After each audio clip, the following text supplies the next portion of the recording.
Okay, कल अपन ने physiological change देखा था, इन दी हेमाटोलॉजिकल चेंजेस देख रहे थे अपन ना।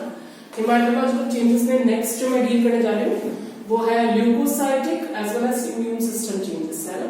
ल्यूकोसाइट और इम्यून सिस्टम में क्या चेंजेस है फिजियोलॉजिकली अपन प्रेगनेंसी में देखेंगे। That is neutrophilic leukocytosis occurs to extent of about 8000 per millimeter cube even 20,000 mm cube in labour, है ना। तो उन्होंने कहा है कि ल्यूकोसाइट्स, न्यूट्रोफिलिक ल्यूकोसाइट्स का जो इंक्रीमेंट है वो देखने को मिलेगा, है ना।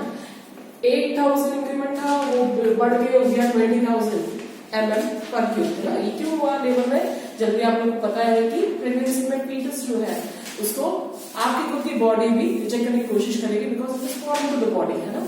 फीटस अगर फॉरेन टू द बॉडी है तो आपका इम्यून सिस्टम प्रोवोक होगा और ऑब्वियसली जो मटेरियल इनसाइड आ चुका है उसको आप रिजेक्ट करने की कोशिश करेगा, है ना। तो वहां पे कुछ ना कुछ तो इम्यून रिएक्शंस होंगे, वो इम्यून रिएक्शंस के कारण ऊपर नीचे अप एंड डाउन ल्यूकोसाइट्स में काउंट में भी अपने अप एंड डाउन देख सकते हैं as well as other systems में भी चेंजेस देख सकते हैं, ठीक है। मेनली ये सिस्टम ऑब्वियसली इसमें रिजेक्शन पॉसिबल इसलिए नहीं है क्योंकि बहुत सारे ऐसे फैक्टर्स भी है जो कि प्रेगनेंसी इंड्यूस्ड हार्मोन फैक्टर्स है जो कि रिस्पॉन्सिबल है फीटस को रिजेक्ट होने से रोकने के लिए, तो उसको वो काउंटर बैलेंस कर देता है। लेकिन फिर भी रिस्पॉन्स बॉडी देगी जरूर because it is foetus is foreign to your body. उसके अलावा क्या करते हैं increase may be due to the increment in the oestrogen and cortisol. Again ये इंक्रीमेंट जो है that is all because of ये इंक्रीमेंट न्यूट्रोफिलिक काउंट में इंक्रीमेंट इसलिए देखने को मिल रहा है हमको क्योंकि कॉर्टिसोल और ईस्ट्रोजन का इंक्रीमेंट है और कॉर्टिसोल जितना इंक्रीज होगा उतना ज्यादा रिएक्शंस होंगे, इम्यून प्रोवोकेशन होगा और उतना ज्यादा रिजेक्शन पॉसिबल है ना। लेकिन क्योंकि मैंने ने जैसे बताया काउंटर बैलेंस के लिए प्रेगनेंसी हार्मोन्स है जो भी उसको क्या करेगा रिजेक्ट होने से प्रिवेंट कर लेगा, ठीक है। Later on sale mediated cytosis immune response towards the humoral as well as innate human immune response would be seen। तो in total आप ये कह सकते हैं कि ल्यूकोसाइट काउंट में इंक्रीमेंट देखने को मिलेगा। ये ल्यूकोसाइट काउंट में इंक्रीमेंट इसलिए देखने को मिला है क्योंकि there is a immune response. ये इम्यून रिस्पांस को जो है वो अपन कह सकते हैं काउंटर बैलेंस कर देता है कौन? जो प्रेगनेंसी हार्मोन से उसको काउंटर बैलेंस कर देगा, ठीक है।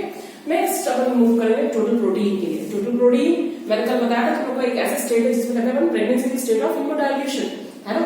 इम्यूनोडायल्यूशन स्टेट क्यों आई? जब कोलॉइड कंटेंट जो है उसका कम हो गया और वाटर कंटेंट जो है वो बढ़ गया, इजंट इट। जब वाटर कंटेंट बढ़ गया है तो इसका मतलब हो गया कि वाटर मॉलिक्यूल्स रिटेन हो रहे हैं, इजंट इट। और रिटेंशन के कारण जितने भी ऑस्मोटिक ऑनकोटिक प्रेशर जो अपन कहते हैं, ऑस्मोटिक प्रेशर जो कहते हैं अपन, ये कोलॉइडल ऑस्मोटिक प्रेशर जो है वो फॉल हो रहा है। कोलॉइडल ऑस्मोटिक प्रेशर जो है वो फॉल इसलिए हुआ क्योंकि प्रोटीन कंटेंट जो कि आपके प्लाज्मा वॉल्यूम में है या फिर प्लाज्मा कंटेंट में है या प्लाज्मा प्रोटीन में है वो मटेरियल फॉल हो रहा है ना। आप कह सकते हो एल्बुमिन और ग्लोबुलिन जो है जो आप कह सकते हो there is a fall decrease देख सकते हो इन प्रेगनेंसी। और ये फॉल जनरली क्या करता है? अगेन ये ऑनकोटिक प्रेशर को फॉल रखता है, कम करके रखता है। और क्योंकि वो कम करके रखता है विस्कोसिटी ऑफ ब्लड जो है वो और ज्यादा डायल्यूटेड फॉर्म में देखने को मिल सकती है as compare to that of more viscous state, है ना। That is why haemodilution state देखने को मिलता है। अब क्या देखने को मिलेगा? Total plasma protein increases from 180 to 230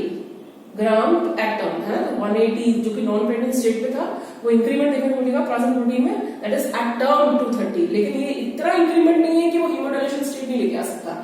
वहां पे काउंटर एक्शन के लिए अगेन हार्मोन रिस्पॉन्सिबल है और वो क्या करेगा? डायल्यूटेड फॉर्म में ब्लड को रखेगा, आपकी डिमांड मीट कर पाए।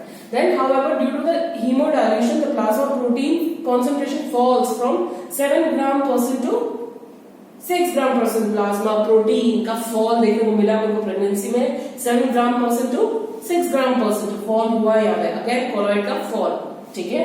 फिर this results in diminish in viscosity, जैसे हमने अभी बताया था विस्कोसिटी में डिमिनिश देखने को मिलेगा और ब्लड जो है वो और ज्यादा लिक्विफाइड फॉर्म में देखने को मिलेगी और ज्यादा डिमांड को मीट कर पाएगी। फिर decrease in the colloidal osmotic tension और ऑस्मोटिक प्रेशर का डिक्रीज देखने को मिलेगा। Then because of mark decrease in albumin level जो कि इसको कंट्रीब्यूट करता है, जिसको प्लाज्मा प्रोटीन को कंट्रीब्यूट करता है, तो ये एल्बुमिन लेवल का मार्क डिक्रीमेंट कितना देखने को मिला? 4.3 ग्राम से 3 ग्राम तक वो रिड्यूस हो चुका है।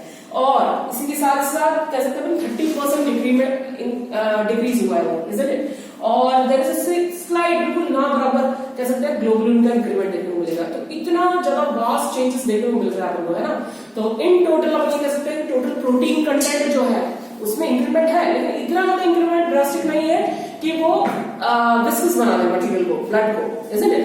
प्लाज्मा प्रोटीन जो है उसका कंटेंट फॉल होगा, और क्योंकि वो फॉल हो रहा है इसकी वजह से हम कह सकते हैं कि ग्लोबुलिन जो है, ग्लोबुलिन एल्बुमिन का कंटेंट जो है वो फॉल हुआ, और क्योंकि वो फॉल हो रहा है तो विस्कस मटेरियल ना रहकर वो इम्यूनाइटेड स्टेट है। ठीक है, अब मैंने टेबल बना रखी है जिसमें क्लियरली बताता है कि क्या क्या हुआ है।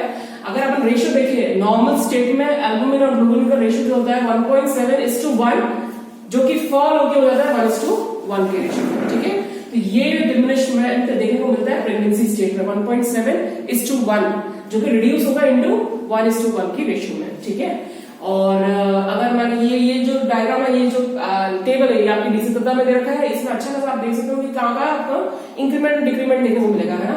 तो टोटल प्रोटीन कंटेंट जो है वो 180 से 230 हो चुकी है, मतलब इंक्रीमेंट देखने को मिला है टोटल प्रोटीन में। लेकिन फिर क्या हुआ, प्लाज्मा प्रोटीन कॉन्सेंट्रेशन जो है, जो कि ग्राम पर 100 ml के बेसिस पे अपन नापते हैं, तो 7 से 6 पे चला गया, मतलब डिक्रीमेंट देखने को मिला है, isn't it? उसके अलावा एल्बुमिन जो है वो क्या हो गया 4.3 से 3, अगेन डिक्रीमेंट देखने को मिला कितना 30% का, है ना। और ग्लोबुलिन जो है वो 2.7 से हल्का सा स्लाइट इंक्रीज बोला है ना मैम ने, तो 0.3 का इंक्रीमेंट हुआ, जिससे अपन कह सकते हैं 3 स्लाइटली इंक्रीज। एंड फाइनली जब अपन रेशियो देखते हैं, एल्बुमिन ग्लोबुलिन का रेशियो देखते हैं 1.7:1 था, अब वो डिक्रीज हो गया 1:1 का रेशियो रह गया। इसका मतलब ये हुआ कि there is a decrement in plasma protein concentration, और क्योंकि there is decrement there is pregnancies, thus hence proved that there is a state of hemodilution.